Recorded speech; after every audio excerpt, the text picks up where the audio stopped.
Green Light City, we back, baby. Still feeling like that Dirty 30 Mosey interview a little bit. Shout out to DB and everybody else that came on. Now, we was just talking Gardner. Looking over here at one of his teammates, and I'm thinking about CT. Mixing and matching the situation. Had you walked through them doors and CT was at North Central, would coach have been treating you the same way? You know, Chris he's the same as Jason Gardner. He was a All-American. He was #1 in the country, or probably top 5 at the time. So, you know, me, I was learning. You know, he looked at me kind of raw, but very talented. So those guys understood how to play over me. So I just needed time to grow. Yeah. So back to them North Central locker rooms when Mitchell was lighting fire into your ass, telling you nothing but the truth. Some would say, some would disagree. The ones that did disagree, did that lead into your decision to go ahead and become an Arlington Knight? Man, you know what? Talk to me. What happened? Because ultimately, the dream didn't come true. I think that's one thing I regret, man. It's taking my jersey off my freshman year and leaving and going to Arlington. Because I feel like Mitchell was a coach I needed to prepare me for the next level and possibly the NBA. You know, I think I would have been mentally tougher than what I was. That felt heart to heart right there. That takes me out of North Central and make me think about you as a person. And one thing that everybody know about you is you almost mesmerized by the game itself and what your potential could have been. What things could you have changed that would have led you to what potential? Who do you think you really were, sir? Well, people fail to realize I broke both of my knees. I broke my right knee when was that? I broke it at 10 years old. This is a rare statistic. And then 8th grade, I think I was jumping out the gym. Like, I was going to dunk on everybody in my 8th grade year. So the knees was getting broken from you taking flight too young. My 8th grade. You taking flight too young? My 8th grade year, I took off from the dotted lines, and I cracked my tibia. Listen. And the doctor told me, I mean, my uncle was in the hospital. He was pissed. He said, your career is over. You playing with little kids. I told you not to play with them damn kids. Talking to you like a grown man. He's knocking shit over. I'm like, I got it, man. Like, he's like, no, you don't. You done, man. You gotta put the pressures on your kids sometimes. Man, the doctor told me I wasn't gonna play no more. My 8th grade summer going to be a freshman. In between that sophomore year, I worked my ass off, man. People didn't see that part of me. I didn't go out. I didn't go to the rink. I didn't go to the lock-in. I did none of that shit. That's why I don't dance today, because while y'all was out dancing, I was out training, hitting the weights, working on my legs, running, trying to strengthen these knees back up. So it took a lot of my childhood away from me, man, because I wanted to play ball and I wanted to go to the NBA. Yeah, going back into that, I'm glad you brought that back in. So you had that Michael Jackson syndrome where you couldn't really be a kid all the way because you was already getting the pressure put on you by adults of what they expected you to be in your manhood. Did that affect you at all going back? Do you wish you could have just been a kid from the suburbs right there off 161st Westfield by Kroger? You know what? I feel like if I was raised in a different area, it probably could have been better for me, because I grew up, you know. As a hooper or as a kid? Period. You know, hooper, I seen a lot of my friends riding Daytons.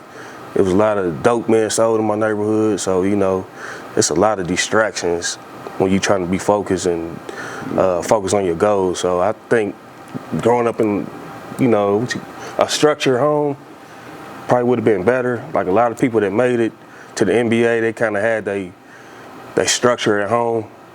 So I think that played a part. So getting back to the killing, you get over there to Arlington. It's time to murder.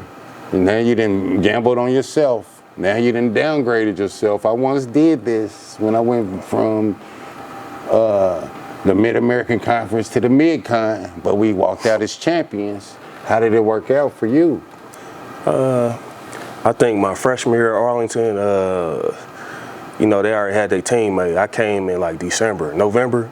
They already had the team made. Early Christmas present. You hear me? So I think Coach Nix threw me on JV. Like I didn't even try. He put me on JV, and my mind wasn't ready. Like I was scared to take off one leg. I just broke my knee, so I'm still recovering from my surgery.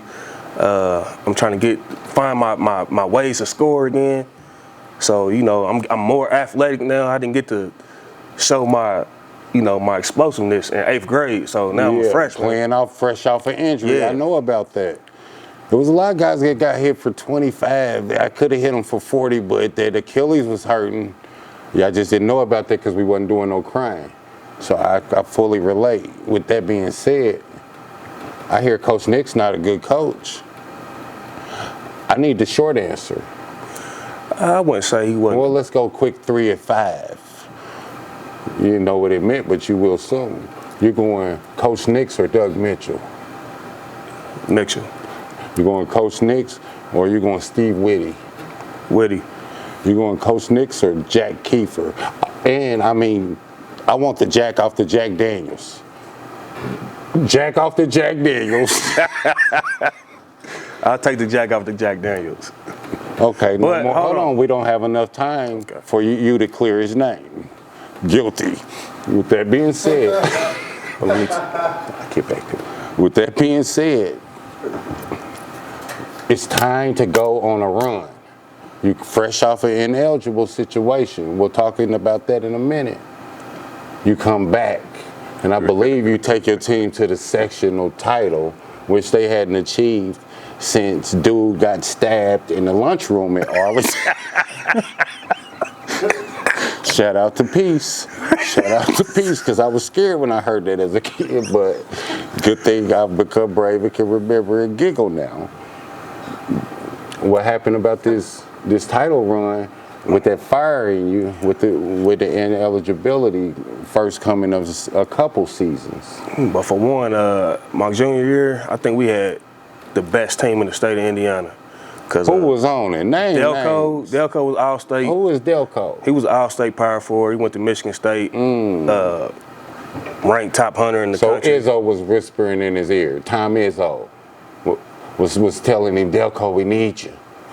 Me and Delco actually went on a visit together, and they didn't wake me up on my visit. And no, they didn't wake me. So you've been telling the truth the whole night about how it was your fault. Now all of a sudden, they didn't wake you up. Now I'm gonna ask you again. I'm gonna let you talk. You said you and Delco what? We went to Michigan State on our visit, and they didn't wake me up. Then Hold on. So they were supposed to wake you up. Delco was my roommate. There we go.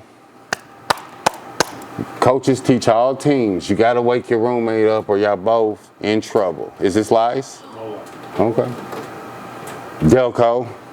And then we had Big Bobo. He was 6'9". We had Big Maurice Barr, 20 and 10 guy. We had Ricardo Horton, 18 and 8 guy. Me, 20 and 5. And then Stone, Greg Stone. That sounded real modest. Greg Stone ended up transferring over to Arlington from LC. So now we got 5 All-State players, possibly 2 or 3 McDonald All-American type candidate players. And we just couldn't put it together, man, because I was ineligible. Greg Stone just came over at the last minute. We just didn't have no chemistry. And everybody know on good teams, you have to have chemistry or you can't beat anyone. Right, so take us to the sectional championship. My senior year, I got declared ineligible because I went to night school, I believe. And you was on the night school, so you was on. No, I went to night school because night school. I went to night school for Core 40. Trying to step his game up. Yeah. See, we didn't understand it early, so it was funny still. I had to take Algebra 3 for it. Well, we was going to get into the GPA about that Core 40 at that nighttime. At night? Yeah. IPS was dead wrong, and y'all still wrong. Let's start there. You doing the Core 40, doing your thing. Now let's be clear. In the middle of our interview, I asked him before, because I didn't go to class with him. I said, man, these grades, this core 40, these strange requirements, man. I thought you seem smart to me, man. Are you hit when it comes to the classroom? And he said, nah, it wasn't that. It was. I had, they had a grade scale where you couldn't have more than 3 grades below a C. I think I had all B's and 3 D's, and I was ineligible. Where you can go to LN, LC, and play with 7 D's. So I had better grades than people that was playing. But I was ineligible because of Martin Brothers. Big Dog Brothers has been called to court, sir. It's a warrant out for you, and don't get caught. Let's talk about what happened in the affidavit. Brothers was accused of what that led to the repercussions that fell on you? Well, you got to think, Martin took Arlington to a 20-0 undefeated season. And the state was upset about it. Into the argument, what? 20-0? 20-0. The state was upset that Arlington was Big Buck, have you ever been 20-0? I have. It's a goddamn lie. You met us in December. You was no. No, it was January. Yeah, I was 20-0. Was you 20-0? Yes. Hold on, sir. If you was 20-0, hold on, man. I was 20-0. Listen. Okay. Shout out to Pike, man. Al Darner, man. Listen, so 20-0, Big Brothers is doing his thing, but what happened? Northwest and Tech got jealous and got that man grades. Jealousy again? Yeah, they got jealous and said they changed his grade. And how would they know they changed his grade from where they was sitting? Tech and Northwest knew our grades before we did. They did me like that. Did they know the teachers? They knew somebody in the inside. So basically it was a bounty out on Big Morton on the grounds of what? Taking Arlington all the way. They didn't want that. IPS, a ghetto kid who come from, the hood and take a team to the promised land. They didn't want that. Facts only. So Arlington was what it was. Mm-hmm. It's time to go to the league. Fresh out of high school, you was kind of one of those guys, even though that wasn't the era, but you was looked upon as Duke, Krzyzewski. What happens? And again, man, them grades, like Steve Alford, he offered me a scholarship my sophomore year. And, I was high on Iowa all through high school, but, they gave me my junior year, my senior year. I was ineligible my junior and senior year. Purdue and Iowa still rolled for me, man. On the grounds of what? Did they not wake you up, or what happened? I mean, they woke me up. Let's just address this, because I don't want nobody. What was it really? Now, it was brothers over here. I want the listener to know that you're a smart man, but you really didn't give a damn about the books, or something was going on. Talk to me. You want me to tell you the truth? So they can know the truth. My sophomore year, I'm so used to my uncle being in the stands. It was one damn game against Franklin Central. I didn't see my uncle in the stands, and it messed me up. I almost gave me the chills. So, I think I missed the ones you looked up to. I think I was so close. We was playing Franklin Central. The ball came off the rim. I was so close. I could have put it back and won the game, and I missed. And I didn't give a fuck. Then was it Space Jam? I didn't care because take over body? My uncle wasn't there. He wasn't in the heart stands. Died. So was you really playing the game for Unc? He was one of my biggest supporters, man. Like when he wasn't there, it didn't feel right because he was always there. And then I got the call that he got locked up. And my junior and senior year, I was just loose, man. Like I didn't have the guidance. He was always on me. He made me work out every day. He called, make sure I got in my strength shoes every day. I worked on my jump shot. He had my pull-up jumper ridiculous. So elbow tucked. I'm on varsity now. I'm getting all these women. Like they coming at me left and right. Guts. See the guts. Go ahead. It was crazy, man. I had women from every school just coming at me. I just lost focus, man. I wasn't doing my work. And does the guts still got you lost? Not doing your work? Nah. The guts can never come between me and my paper. Smart man. Tupac himself would say, MOB, I would say bet on God. But there's nothing else to say but Green Light City. We be right back, baby. That's good, right?